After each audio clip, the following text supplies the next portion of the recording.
Lectura del libro de Jeremías.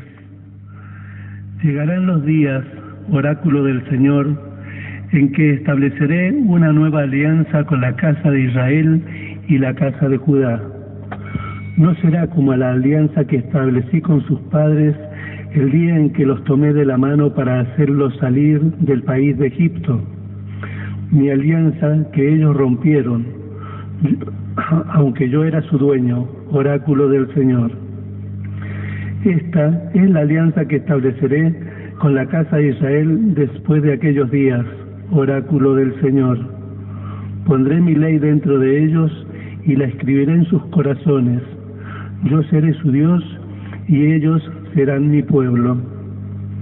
Y ya no tendrán que enseñarse mutuamente, diciéndose el uno al otro: conozcan al Señor, porque todos me conocerán, del más pequeño al más grande, oráculo del Señor, porque yo habré perdonado mi iniquidad y no me acordaré más de su pecado.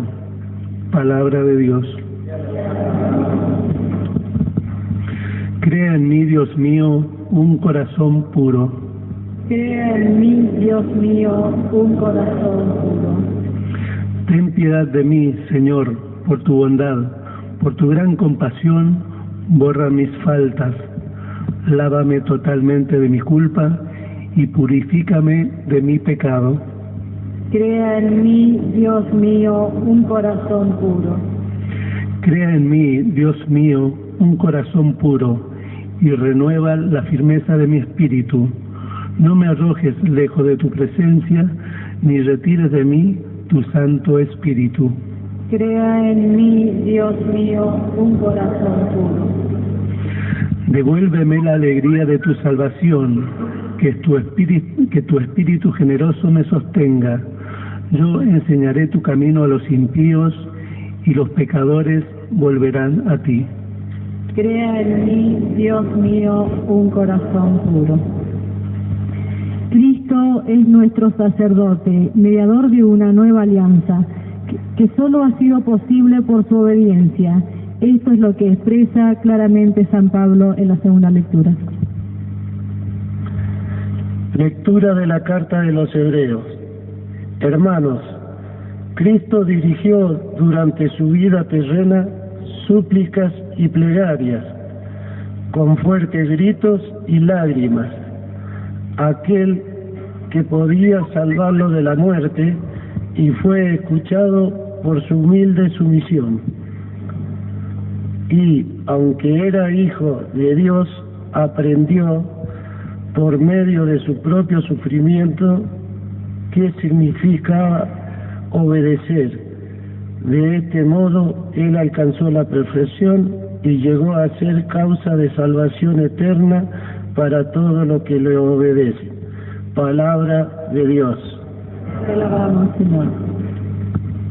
Escuchemos ahora la proclamación del Santo Evangelio al mismo Jesús que nos manifiesta que a través de su muerte Él dará vida a los hombres. Tu palabra, Señor, es la verdad y la luz de mis ojos. El Señor esté con ustedes. Evangelio de nuestro Señor Jesucristo según San Juan. Había unos griegos que habían subido a Jerusalén para adorar a Dios durante la fiesta de la Pascua. Estos se acercaron a Felipe, el de Betsaida de Galilea, y le dijeron: Señor, queremos ver a Jesús. Felipe fue a decírselo a Andrés, y ambos se lo dijeron a Jesús. Él les respondió: ha llegado la hora en que el Hijo del Hombre va a ser glorificado. Les aseguro que si el grano de trigo que cae en tierra no muere, queda solo, pero si muere, da mucho fruto. El que tiene apego a su vida la perderá, y el que no esté apegado a su vida en este mundo la conservará para la vida eterna. El que quiera servirme, que me siga, y donde yo esté estará también mi servidor. El que quiera servirme será honrado por mi Padre. Mi alma ahora está turbada, ¿y qué diré? Padre, líbrame de esta hora, si para eso he llegado a esta hora. Padre, glorifica tu nombre. Entonces se oyó una voz del cielo: ya lo he glorificado y volveré a glorificar. La multitud que estaba presente y oyó las palabras pensaba que un trueno era un trueno. Otros decían: le habrá hablado un ángel. Pero Jesús respondió: esta voz no se oyó por mí, sino por ustedes. Ahora ha llegado el juicio de este mundo. Ahora el príncipe de este mundo será arrojado afuera, y cuando yo sea levantado en alto sobre la tierra, atraeré a todos hacia mí. Es palabra del Señor.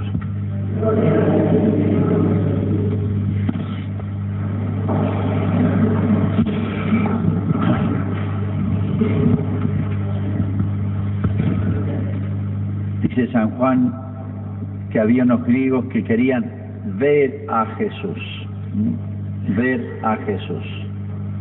Algo parecido le pasó a la famosa Teresa de Jesús, la Teresa la Grande, Santa Teresa de Jesús. Era chiquita, no sé si tenía 5 o 6 años, y le habían hablado mucho de Dios, de Jesús, del cielo. Pero le decían que para entrar en el cielo y ver a Dios había que morirse antes. Entonces un día se escapó de la casa, se empezó a caminar, porque ella había oído hablar que en el sur de España, pero ella no distinguía los lugares geográficos, que en el sur de España estaban los musulmanes, ellos llamaban los moros, pero en realidad ya no estaban más. Había ocupado los musulmanes durante 700 años, estuvieron, por eso cualquier español los tenía muy presentes. Quería meterse en tierra de musulmanes para que la mataran y poder ir al cielo, porque tenía que morirse antes y ver a Dios. Claro, la inocencia de esta niña caminó un trecho y la vieron solita y la conocían y la llevaron de vuelta a la casa. Y la mamá le dice: ¿pero qué hacías? ¿Dónde querías? Quería ir a tierra de moros para que me mataran porque quiero ver a Dios. Bueno, después fue Teresa de Jesús, murió mucho después de hacer una obra extraordinaria de fundación y una de las grandes maestras de la vida espiritual de la Iglesia, ¿no? Está entre los número 1, primera fila. Bueno, pero esa inocente, ingenua expresión o deseo, quiero ver a Dios, aunque tengan que morirme y me maten, porque iba a que la mataran, lo que me importa es ver a Dios. No era tan una cosa ingenua, sino una cosa muy profunda de su alma. Bueno, fíjense acá, vamos a ambientar un poquito este pasaje. Había unos griegos que subieron a adorar a Jerusalén, dice, a la fiesta de la Pascua. Se le acerca a uno de los apóstoles y le dicen: queremos ver a Jesús. Vamos a ambientar un poquito. Este discurso, esta palabra de Jesús es el último día que habló en su vida. Es el martes santo, lo que llamamos nosotros martes santo. El miércoles santo Jesús hizo una especie de retiro, desapareció. Y el jueves ya va a la última cena, lo toman preso en el huerto y la muerte. O sea, la última vez que habló Jesús, es muy importante eso. Segundo, fiesta de la Pascua. De 10.000 habitantes, Jerusalén pasaba a 1.000.000, porque los judíos, la mayoría de los cuales vivía lejos, fuera del territorio, se habían desparramado por muchísimas ciudades. En Roma había una comunidad muy grande de judíos. Todavía está en el mismo barrio que de aquella época, uno lo visita. ¿Se acuerdan que cuando huyó la Sagrada Familia fue Egipto? Porque había una comunidad de judíos muy grande en Egipto. No era un barrio, era casi una ciudad. Ellos tenían que vivir juntos, no se juntaban con otros.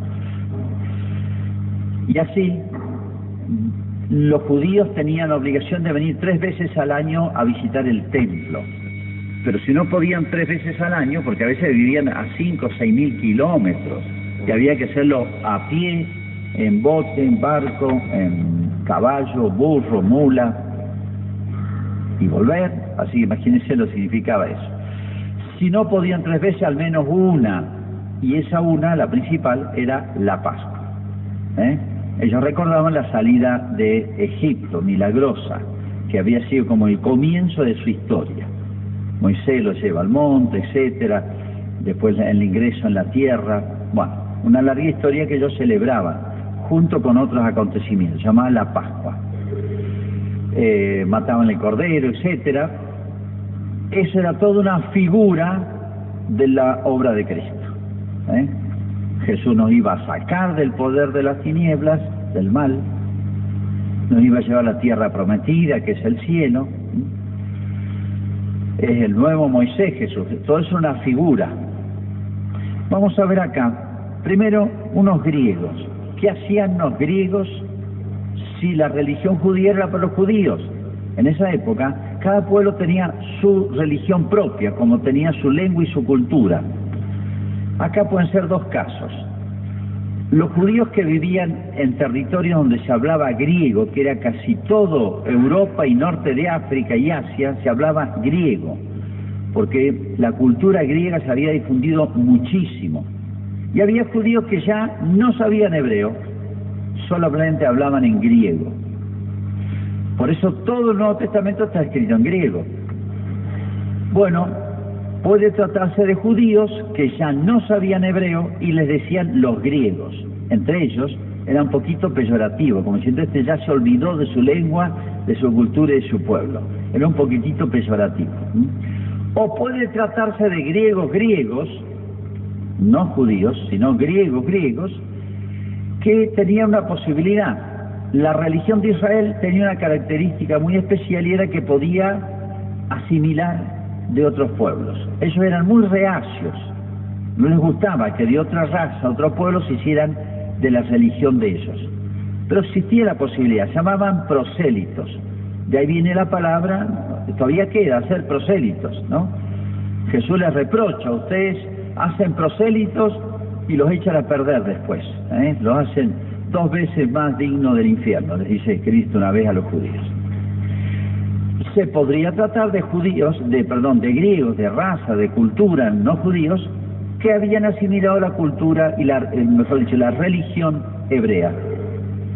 Y con todas sus obligaciones. Y ahora están cumpliendo. Venían, no sabemos de dónde, a adorar a Dios en la fiesta de la Pascua. Pero el gesto de estos hombres, es muy valioso. Tal vez vendrían de cientos o miles de kilómetros. Se ve una actitud sacrificada y muy religiosa. Y se contactan con Felipe, y Felipe se lo dice a Andrés.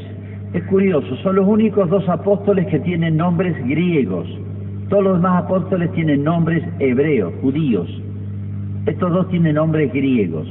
Se ve que eran de una zona que limítrofe. Betsaida era en límite con un país que se hablaba en griego. Pero bueno, detalles.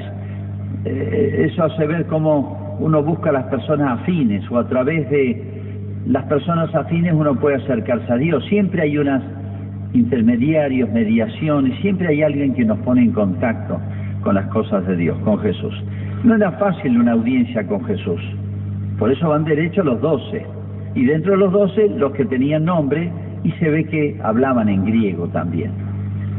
Entonces, no era fácil en ese momento en que habían 1 millón de personas, todo el mundo querría acercársele a Jesús, conseguir una audiencia. Bueno, Jesús está en la semana de su muerte, son casi sus últimas palabras. Es hermoso lo que les dice Jesús. Fíjense, porque Jesús les da un curso intensivo, no había mucho tiempo para charlar. Además, imaginémonos esa multitud, como pasa a veces, Padre, quiero hablar con usted, y hay 10 personas que lo están preguntando lo mismo, entonces no, hola, ¿qué tal? Después hablo con vos, después te llamo, después esto, no hay tiempo para mucho. Fíjense, las palabras de Jesús no tienen desperdicio. Dice, ha llegado la hora. Él sabía cuándo iba a llegar el momento de su muerte, ¿no? En que el Hijo del Hombre va a ser glorificado. No dice me van a juzgar, voy a ser condenado a muerte, me van a flagelar, la voy a pasar mal, me van a dejar solo, me van a matar.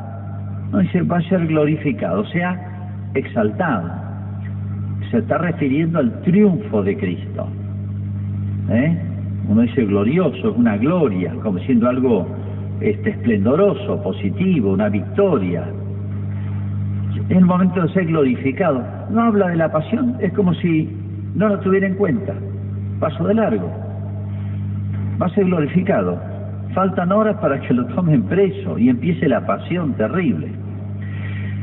Y ahora le hice 3 mini parábolas. Las parábolas, recuerden, son pequeños cuentitos, estos son casi alegorías, donde hay una enseñanza de fondo sencilla y fácil de captar. Primero, les aseguro que ese grano de trigo que cae en tierra no muere, queda solo, pero si muere, da mucho fruto. O sea, es necesario pasar por la muerte, pero es un lugar de paso. Lo que interesa es que fructifique el trigo. Lo que interesa es el fruto multiplicado. Como diciendo lo otro, sí, nosotros agrandamos tanto el mal, tanto el dolor. ¿Por qué hay tantos suicidios? Porque pequeñas penas no somos capaces de sobreponernos a ellas. No somos capaces de superarlas. El hombre tiene de sobra fuerza para superar todos los problemas. Todos los problemas. Pero estamos mal parados, tenemos malos cimientos. Jesús, fíjese, llega el momento de mi gloria, pero los que sufren, visiten que personas que sufren, no hablan más que de su dolor y de su pena. Les cuentan 200 veces sus enfermedades. Porque nos gusta hablar de nosotros mismos y es como un alivio.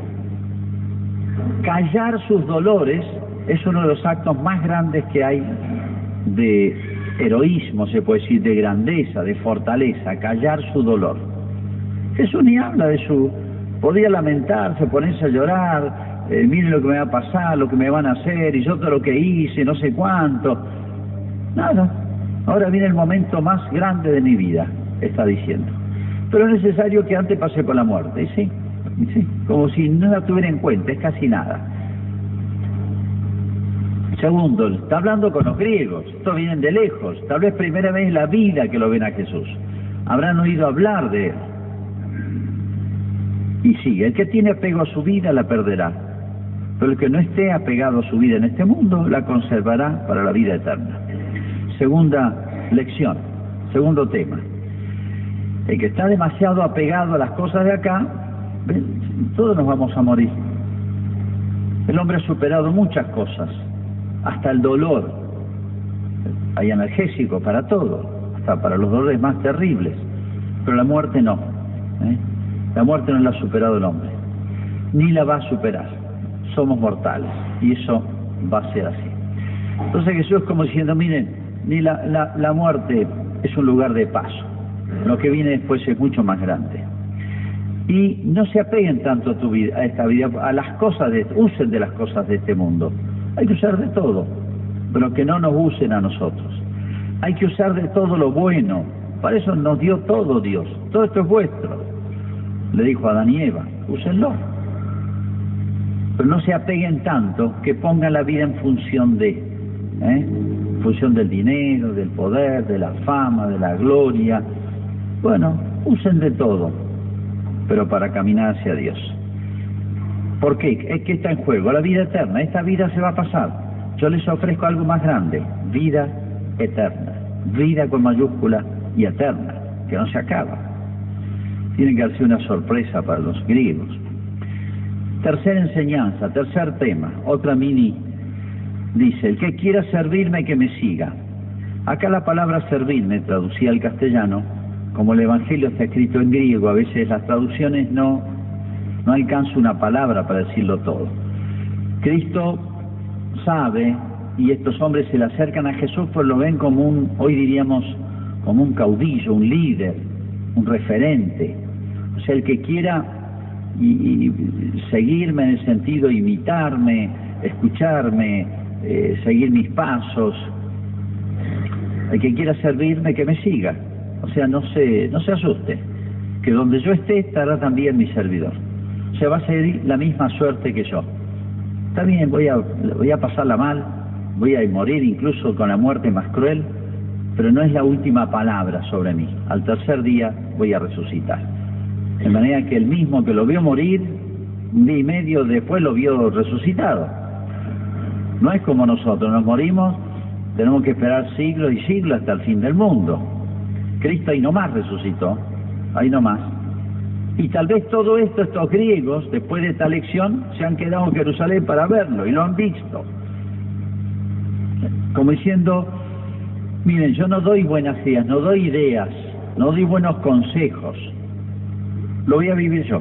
O sea, véanme, síganme. Jesús se encarnó, se hizo hombre, para ser modelo, para que viéramos encarnado, viéramos en una persona, en un ejemplo vivo, cercano, igual a nosotros, por eso igual en todos nosotros, en lo humano. Todo lo que podemos o nos suele pasar a nosotros, aún las cosas más tremendas. Bueno, es una breve pero hermosa lección. Y termina así, fíjense el final, el remate. Ahora estamos en los días claves, centrales, nosotros lo llamamos Semana Santa. Ahora es el juicio de este mundo. ¿Pero cómo? ¿No es al revés? ¿No es Jesús al que van a juzgar? ¿No pasó Jesús por 3 tribunales? El civil, de Pilato y Herodes, el popular, Pilatos, Barrabás o Cristo, y el religioso. En los 3 fue condenado a muerte. Y Jesús dice, ahora es el juicio de este mundo, pero ¿no es al revés la cosa? Ahora el príncipe de este mundo será arrojado fuera, o sea, ahora voy a vencer la obra del demonio. Ahora, ¿no es el triunfo del demonio? Jesús se quedó solo, ni los 12. Judas lo traicionó, Pedro lo negó, quedó San Juan, que era un muchachito de 18 años, la mamá, obvio, la mamá siempre está, y una mujer o 2, María Magdalena y otros. Eso es lo que le quedó a Jesús de 3 años, de obra de él, de ejemplos, de enseñanza, Y ahora es la victoria de Cristo, no es al revés. Cuando yo sea levantado en alto, o sea, el final de él, o sea, la última, lo que diríamos nosotros, la derrota final, ya se murió, se acabó. Cuando yo sea levantado, o sea, como sea crucificado, sea levantado en alto, para los judíos era ser crucificado. Atraeré a todos hacia mí. ¿Qué significa todo este cuadro que presenta Cristo? Aparentemente, o está loco Jesús, ve las cosas al revés, o las cosas son distintas. No, las cosas son distintas. Esto es lo difícil a veces de entender del cristianismo. Lo que parecía una derrota de Cristo es el triunfo. Lo que parecía la victoria de Satanás es la victoria de Cristo. Cuando todos juzgan a Cristo, en realidad ahora es el juicio de este mundo. Es como decir, los criterios de Dios, los criterios sobrenaturales no coinciden, nos despistan a veces con lo que se ve, con lo aparentemente que se ve en esta tierra. Por eso, la pasión de Cristo, todo, es el triunfo, no es la derrota del cristianismo, es el triunfo del cristianismo. La Iglesia lleva 2000 años, 2000 años. La Iglesia cuando más creció fue cuando más fue perseguida. Hasta el año 311, 300 años, ser cristiano tenía pena de muerte.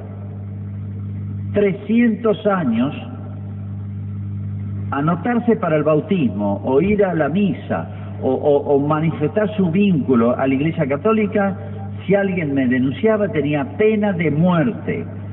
No es que era un poquito difícil, tenía que hacer un ayuno, pena de muerte, y es cuando más se expandió el cristianismo. Es curioso, es como una paradoja, aparece una contradicción. Entonces, la Iglesia, para juzgar la Iglesia, esta institución humano-divina tan especial, hay que tener otros criterios.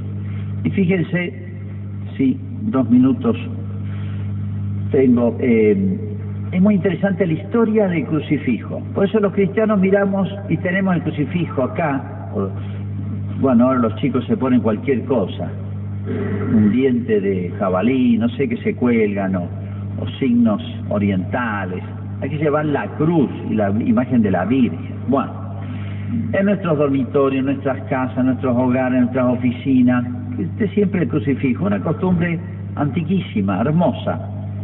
Pero está Cristo muriéndose, o sea, es la derrota. No, hay que mirar con otros ojos la cruz, es la victoria de Cristo.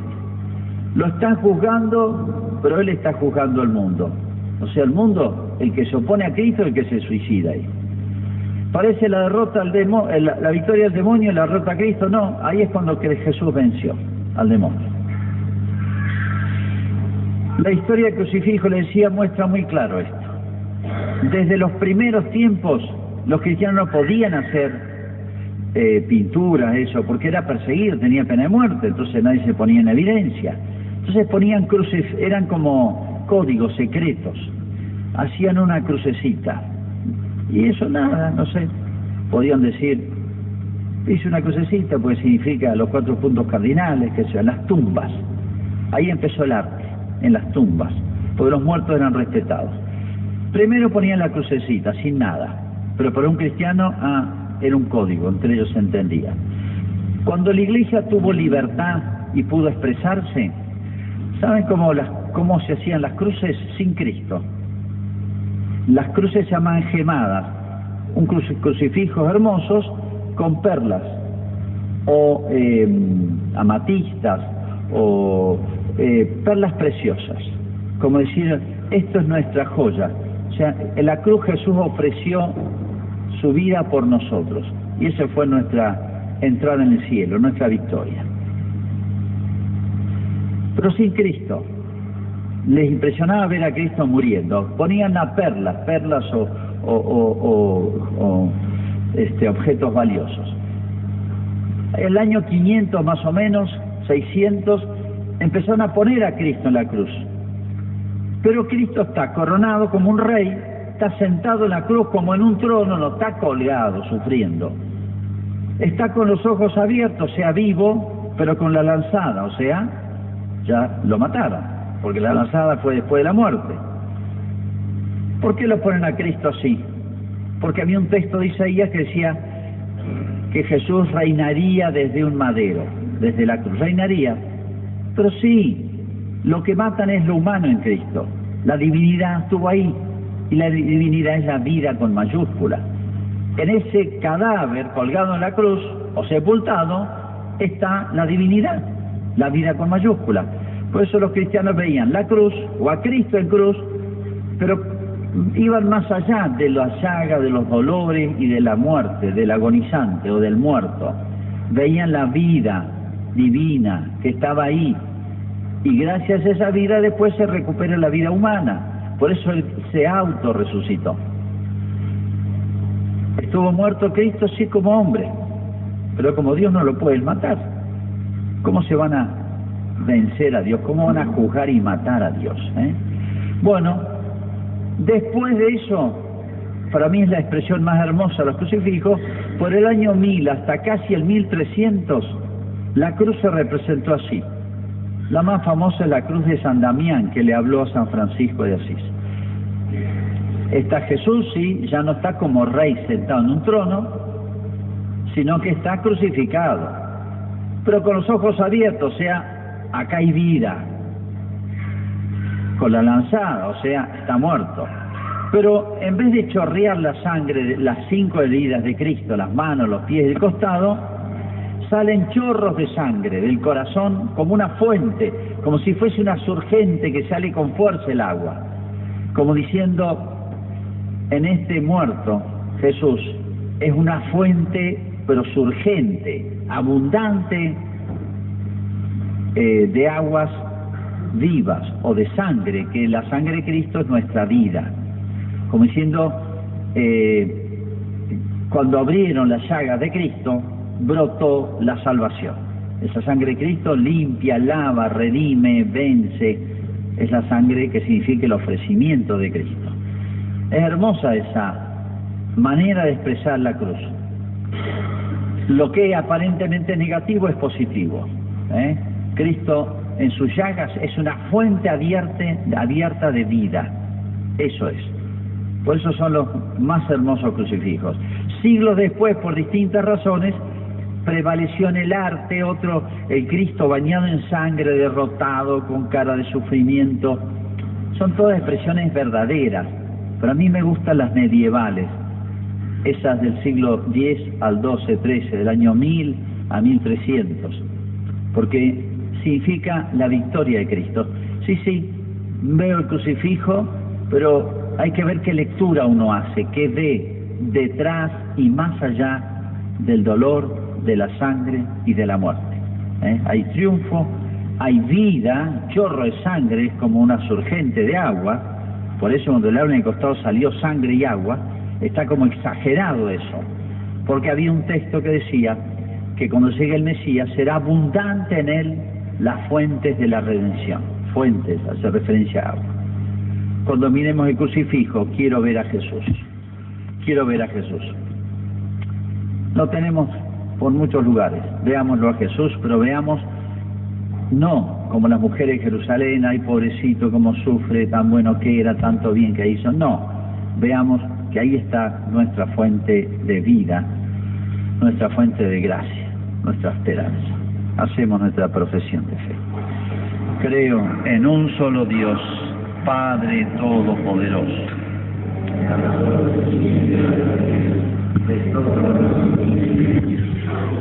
Creo en un solo Señor Jesucristo, Hijo único de Dios, nacido del Padre antes de todos los siglos, Dios de Dios, luz de luz, Dios verdadero de Dios verdadero, engendrado, no creado, de la misma naturaleza del Padre, por quien todo fue hecho, que por nosotros los hombres y por nuestra salvación bajó del cielo, y por obra del Espíritu Santo